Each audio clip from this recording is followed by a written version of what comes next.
A nombre del periódico El Nuevo Gráfico de Hidalgo, le agradecemos esta entrevista en la cual se resalta la vocación de ser maestro.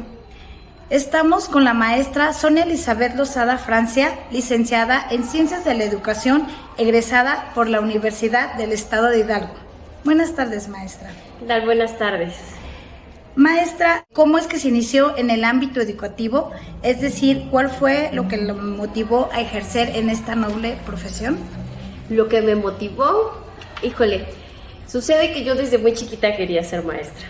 Desde muy chiquita aprendí a leer muy pequeña y desde ese momento supe que yo quería hacerlo. Entonces, en el camino sí se me fue ahí como que perdiendo la parte donde yo quería ejercer como docente. En algún punto quise ser abogada, quise ser psicóloga, pero a los 17 años, cuando yo tenía que elegir lo que yo quería hacer el resto de mi vida, elegí estudiar Ciencias de la Educación y posteriormente integrarme a los salones de clase.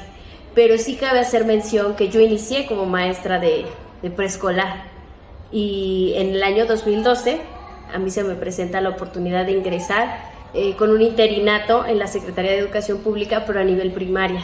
Y yo me acuerdo que decía, chin, ¿qué voy a hacer? Pues si yo convivía con niños de 3 años, 3, 4 años, y le decía a mis papás, ojalá que me dejen primero de primaria, ojalá que me dejen primero de primaria.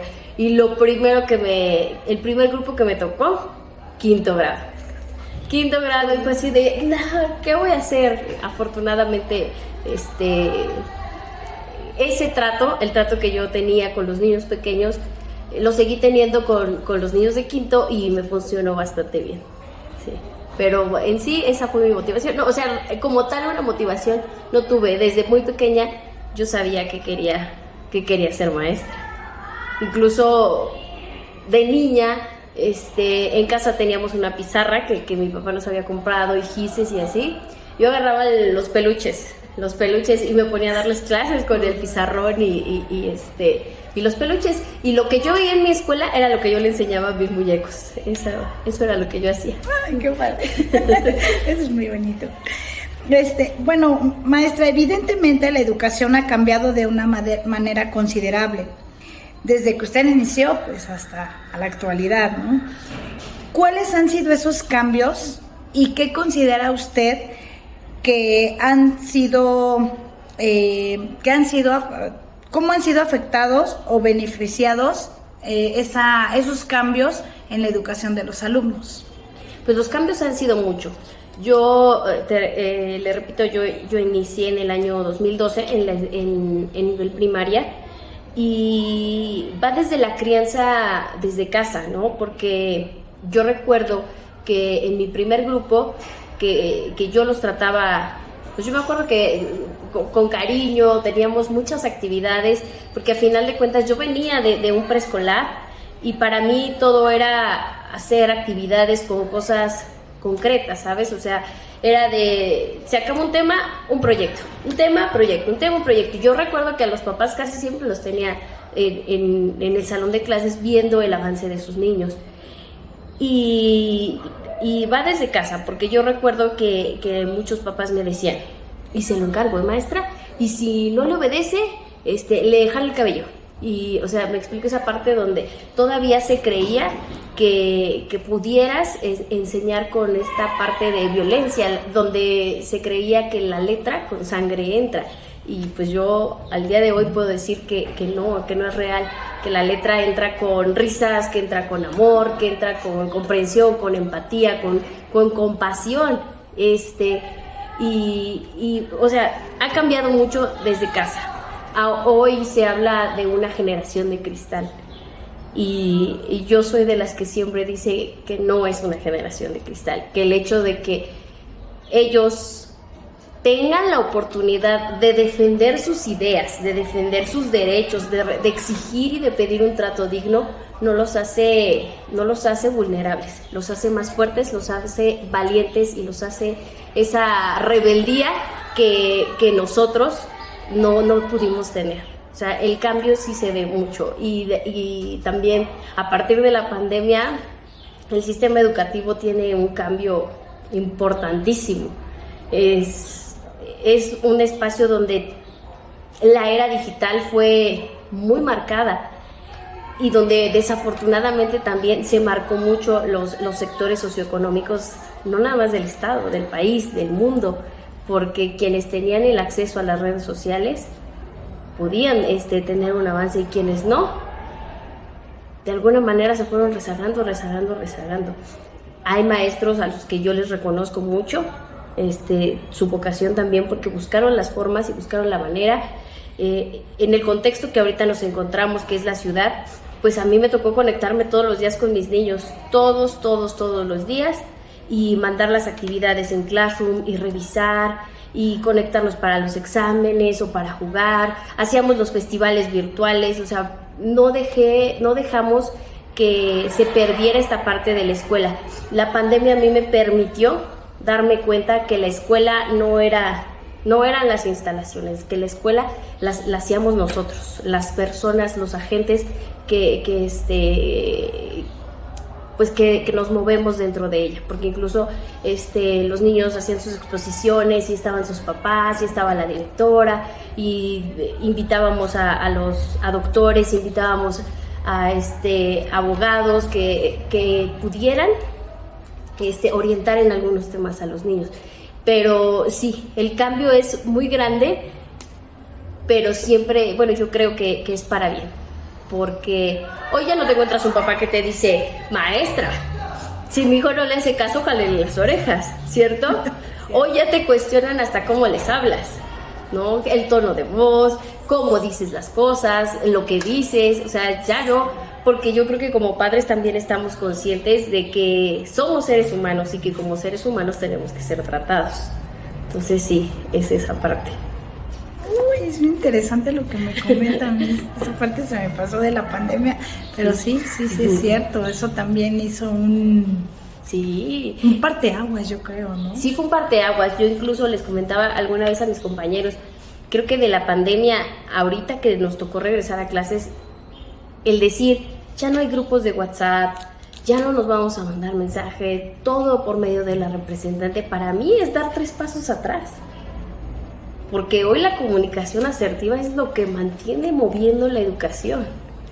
Porque hoy sé que yo como mamá trabajadora, hay un montón también de mamás que tienen que trabajar, que probablemente al niño o se le olvidó o se le pasó anotar la tarea y te pregunta y tú, de verdad, o sea, tú te pones en ese papel de mamá y dices, ay, no puedes decir eso, ¿verdad? No, pues yo no sé para qué el niño no lo anotó, porque pues, si fuera mi hija, pues claro que pido el auxilio, y tú como persona, como mamá, dices, no, pues ten, o sea, yo sé que tú estás trabajando, yo sé que tú también te estás dándolo todo para dárselo todo al tuyo, ¿no? Entonces, para mí eso de la pandemia sí fue, pues sí, el parteaguas de la educación, y también un tema que es importante que yo rescato de la pandemia es la educación sustentable.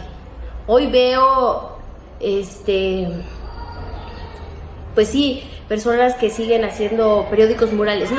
Yo no lo veo como malo, pero hoy tienes la posibilidad de crear un periódico mural de enero que te sirva en el 2023, 2024, 2025 en una lona impresa, por ejemplo, ¿no? Y todavía siento que a muchos de nosotros nos hace falta esa educación sustentable. Yo, repito, tengo una hija de 8 años y ahorita que tenemos una sequía tan impactante en el mundo, sí lo pienso, ¿no? Sí lo pienso, porque es la falta de agua, y seguimos pidiendo carteles, y seguimos pidiendo trípticos, y seguimos pidiendo cosas que se van a la basura, en lugar de generar una educación sustentable, de generar proyectos escritos, proyectos hablados, de a lo mejor el material gráfico siempre es importante, pero creo que es importante también rescatar esto donde se nos está acabando el agua, y no solo el agua, se nos está acabando todos los recursos naturales a los que yo tuve acceso y que hoy mi hija ya no tiene, y que hoy mis niños, alumnos ya no tienen, ¿no? Probablemente a mí me tocó salir a jugar en la lluvia, demás, bañarme diario. Ellos ya no, porque hay colonias en las que ya no cae el agua. el agua y creo que la pandemia también nos dejó eso, de decir, puedes hacer un cartel, lo puedes hacer digital y lo compartimos en el grupo, y qué te parece que lo compartimos en el grupo de tu hermano, y qué te parece si lo circulamos en toda la escuela, y tiene el mismo impacto, hacer videos, creo que la pandemia sí nos dio para mucho, para agarrar el hilo, así la hebra y irlo jalando, porque si nos ponemos a pensar a futuro, mis niños y los niños que vienen no van a tener las mismas posibilidades de los recursos, el mismo acceso a los recursos naturales que nosotros tuvimos, y eso es bien triste, es muy triste, porque yo hago un rebobino y mi infancia fue entre árboles, yo podía salir a la calle sin ningún problema de que me fueran a robar y todo. Eso ya no se puede, y a mí sí me genera mucha nostalgia ver que ni mis niños, alumnos, ni mi hija van a poder tener esa posibilidad. Sí, eso es feo. Lamentable, más. Sí, lamentable. Y para usted, ¿cuál ha sido lo más complicado de adaptarnos a esta educación actual? Lo más complicado para usted, para los niños, que de pronto les ha costado esa parte. Pues creo que la parte de la adaptación uno la va generando. Si el maestro se adapta, los niños se adaptan, porque si a nosotros nos cuesta trabajo, lo vamos a transmitir con ellos, hacia ellos, lo vamos a transmitir y también les va a costar trabajo. Entonces, creo que de las cosas más importantes como maestro es tener esa mente abierta, de decir que se viene el cambio de un currículo, que viene el siguiente gobierno y va a volver a cambiar el plan de estudios y todo eso, y ellos, nuestros niños no se dan cuenta, pero ahorita estamos trabajando con 3 planes de estudio, por ejemplo, 2011, 2017 y la nueva escuela mexicana. Entonces, son 3 planes de estudio y te piden de todo, y ellos no se dan cuenta. O sea, ¿por qué? Porque tú como maestro debes de tener esas herramientas para que en lugar de que la sufran contigo, mejor la disfruten, y tienes que ir aprendiendo a sacar lo mejor de cada uno. Yo puedo decir que el sistema también te da esa parte de tener una autonomía curricular, y creo que a final de cuentas tú decides cómo lo vas adaptando con tus niños en tus diferentes contextos, porque de mis 33 niños que yo tengo, sé perfectamente que son 33 mundos completamente diferentes, en casa, aquí, pero siempre se logra tener pues esa cercanía. Yo a mis niños siempre les digo, ahorita ellos son sus hermanos, son como si fueran sus hermanos, y si en su casa a uno de sus hermanos le pasa algo, afecta en toda la familia, te mueve todo el rol. Así pasa aquí, lo que le pase a uno nos pasa a todos, y si lo que pasa es bueno, pues a todos nos va bien, y si lo que pasa es malo, entonces, lejos de que nos vaya mal a todos, es donde nosotros tenemos que aprender a hacer esa red de apoyo para poder ayudar al otro. Y sí, me ha tocado, específicamente en este grupo, me ha tocado hacer una red de apoyo muy grande. Hace 2019, hace 3 años, también me tocó hacer una red de apoyo muy grande con el grupo que estaba trabajando. Y lejos de que la educación sea algo complicado, son los contextos de los que vienen. Cómo compaginas 33 contextos, 32, 27, los que te toque tener, cómo los compaginas, siento que son más las situaciones que nos llegan a pasar en la vida diaria que nos llegan ahí a mover, que lo que es el mismo currículum, porque tú dices, yo enseño, no sé, las tablas, por ejemplo, ¿no?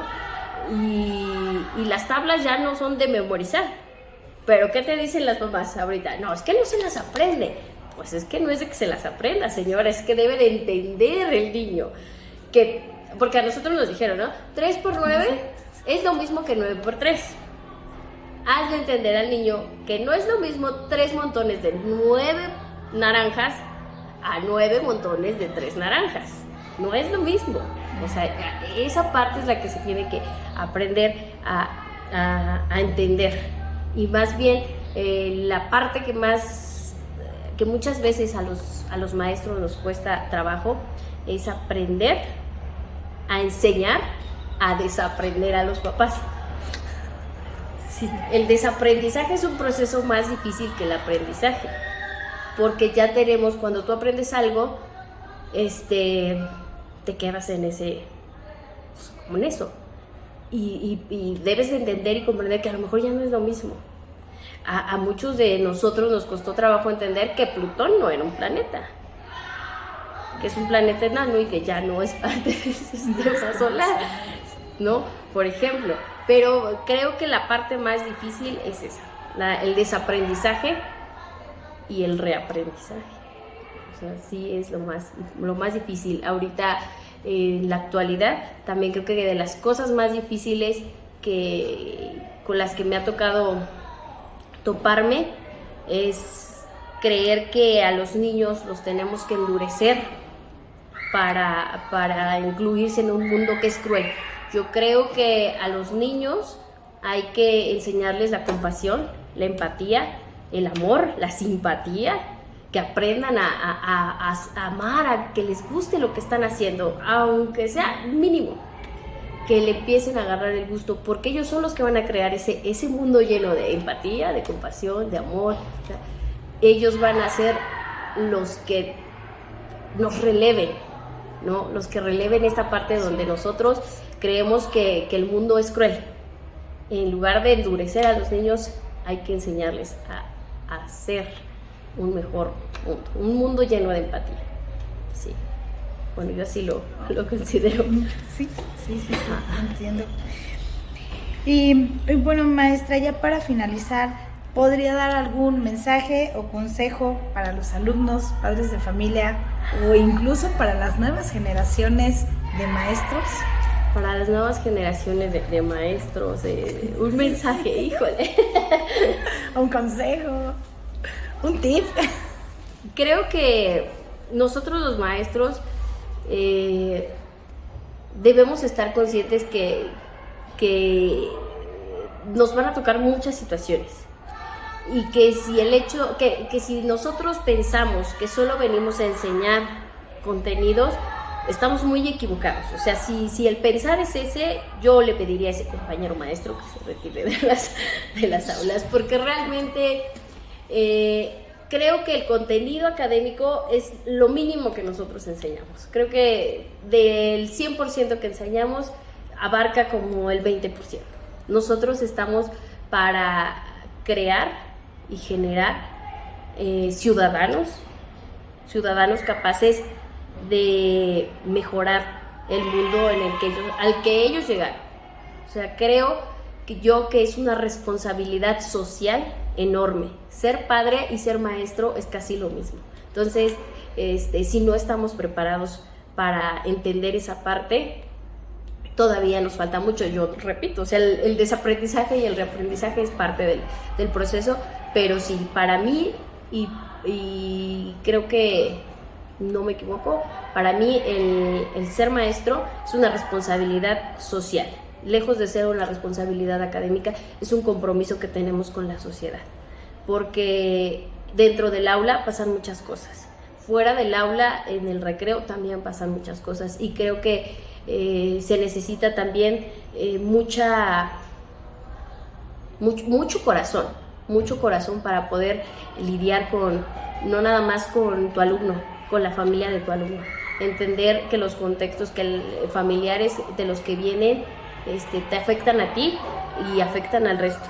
Entonces creo que es muy importante lo que te comentaba hace un rato, crear redes de apoyo grandes, porque yo no sé si más al rato me voy a encontrar con un abogado que tenga que ayudarme a llevar un proceso legal. Yo no sé si en una sala de urgencias me voy a encontrar con un médico, o simplemente imagínate lo que un maestro sentiría encontrarse en la calle a una persona que intente asaltarlo y darse cuenta que era su alumno. Cuando tú tenías todas las armas, muchas veces decimos, ay no, es que eso lo tienen que ver en su casa.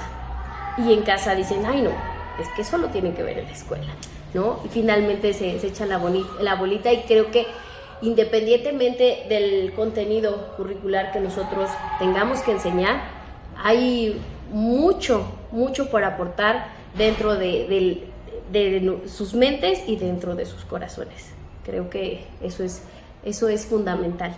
Crear en el grupo, cada año te toca crear una nueva familia con el grupo con el que te toque trabajar. Sí, y creo que es eso. Ay, pues muchas gracias, maestra. Le agradecemos mucho el tiempo y todas las cosas tan bonitas y tan asertivas que nos comenta. Yo creo que es importante que los demás lo conozcan. Y eso es bien importante, que lo que usted dijo de que si nada más creen que van a dar un contenido, pues sí está bien mal. Es difícil porque a veces sí nos toca lidiar con adultos que ya no quieren reaprender y cuesta trabajo hacer entender que a lo mejor tu hijo ya tiene un problema importante, que a lo mejor tú ya no puedes intervenir, pero le das opciones para hacerlo. Es difícil, como mamá, como papá, yo también me pongo en ese lugar y digo, ¿qué pasaría si a mí me lo dijeran, no? Pero la mayoría de las cosas con las que nos toca lidiar es la parte de los adultos. El sistema tiene un montón de cambios, pero al final de cuentas, creo yo que tienes esa autonomía de poder decir, ¿esto le va a servir a mi alumno? ¿O cómo lo va a llevar a cabo dentro de su vida? ¿No? Porque si vienen un montón de contenidos, muchísimos, los contenidos son muchos, pero de los contenidos que son imprescindibles, esos son los que tú debes de decir, esto te va a aportar tanto para que tú puedas desempeñarte en secundaria, o para que tú puedas desempeñarte en un trabajo, ¿no?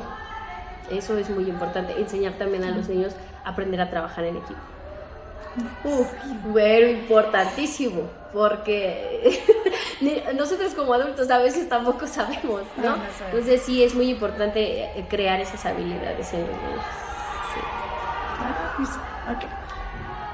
¿Algo más que quiera decir?